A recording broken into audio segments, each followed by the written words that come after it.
They always say in politics, there's often another chance. You run once, you learn some lessons, you get your name out there, and you can always try again down the road.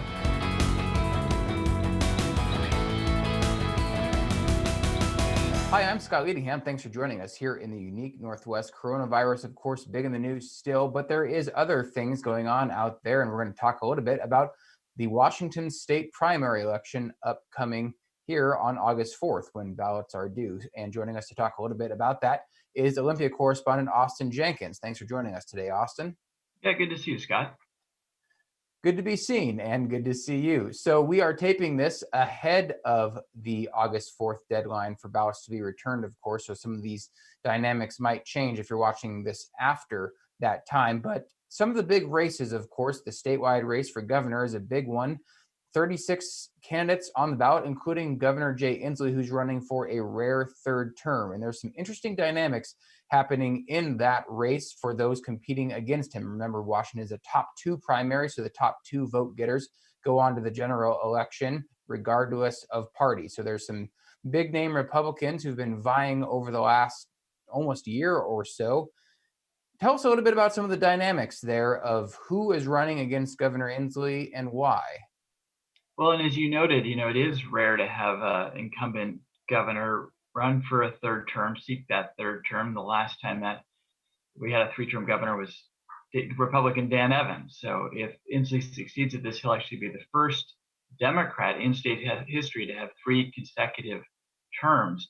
And I think that whenever you have an incumbent, and especially in these days in Washington state, an incumbent Democrat running for election, that's somewhat dissuasive to big name Republicans who might be thinking about running for governor, because it is hard to run against an incumbent. If we're at an open race, it would be a different dynamic. So as a result, what we have seen is some Republicans who were talked about as potential candidates, like Pierce County Executive Bruce Danmeyer, who's a former Republican state senator. He didn't get into the race. And instead, what we saw is initiative promoter Tim Eyman, who started out as an independent and then said he'd run as a Republican. Obviously, has a lot of controversy around him and a long history of pushing anti-tax initiatives as well as other kinds of initiatives. You've got Lauren Culp, who is well known among Second Amendment advocates because he's the police chief up in Republic of Washington, refused to enforce a voter-approved gun measure a couple of years ago and made national news for that, but clearly very popular among gun rights folks. You've got Joshua Freed, who is the former mayor of Bothell, who has emerged, but not well known outside of his hometown. And more recently, we've been hearing a little bit about Raul Garcia, who's a physician in Yakima, who's been endorsed by some mainstream, well-known Republicans here in the state, but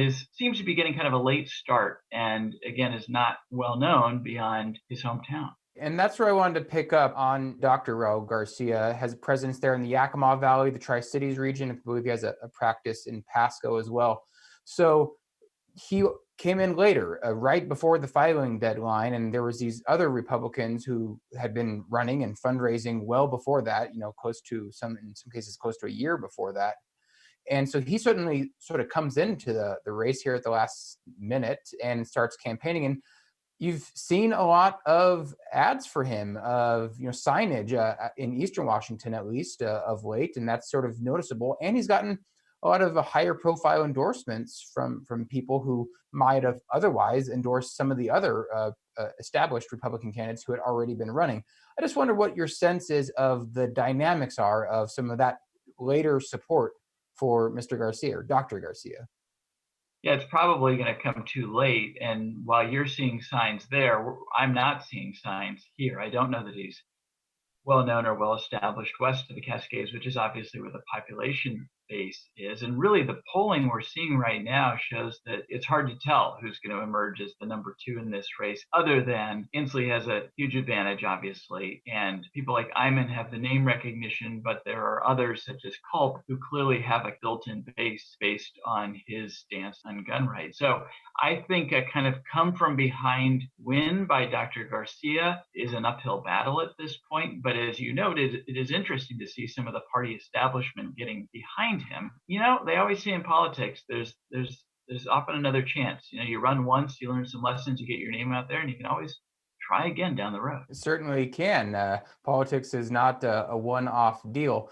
And Governor Jay Inslee might note that he's been in the game a long time, not just as governor, but previously before that as a member of Congress. And so that's what I'm also interested in.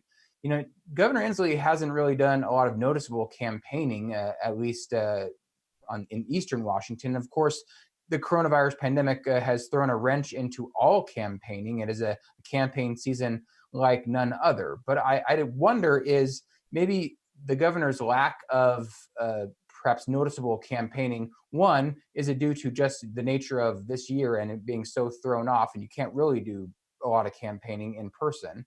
Or two, is the nature of what he's doing, saying like, I'm doing my job as governor, I'm responding to the pandemic, and that's what a governor should do.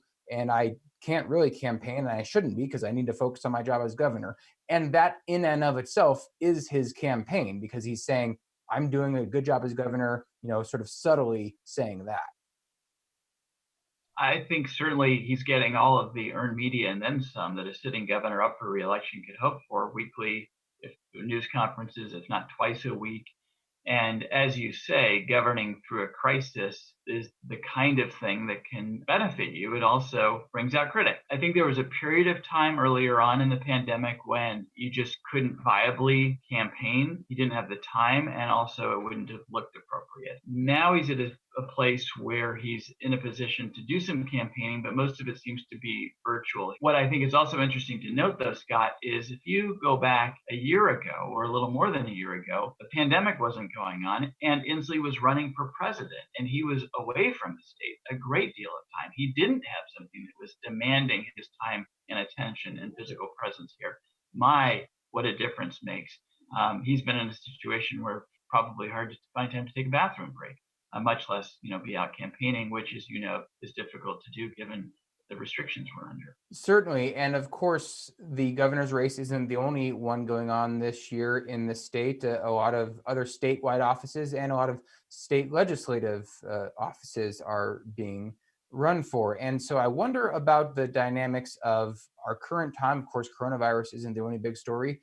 Of late, we've seen a lot of the protests and other pushes for greater racial justice and better representation, not just in government, but of all forms of society. And so, not that that's really a new issue, but of course, it has been going on more directly in the last few months. And so I wonder how that's sort of playing out in the election season, particularly maybe at the state legislative level. Are there any noticeable issues or people pushing for more diversity in the candidates and groups pushing for more diverse candidates to be elected to office? Well, I would preface this by saying that we've already seen, as of 2 years ago, a much more diverse legislature. Democrats have gained some seats, and as they've done so, we've seen new lawmakers arrive, definitely been more representative of Washington's diverse population, and they've already changed the conversation here. So that change has begun.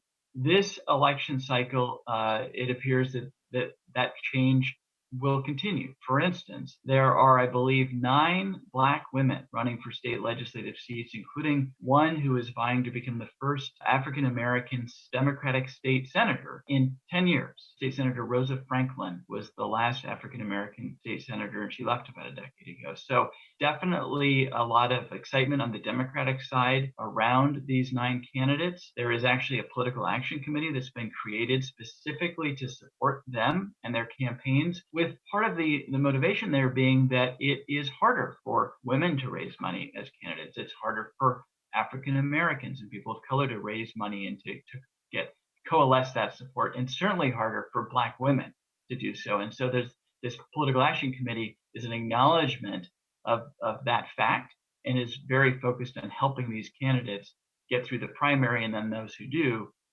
make it across the finish line in November. Well, it's good information. We'll be sure to check back as campaign and election season moves on. Thanks for joining us today, Austin. And thanks for having me. Find more on these and other topics, Northwest news, and coronavirus resources at nwpb.org.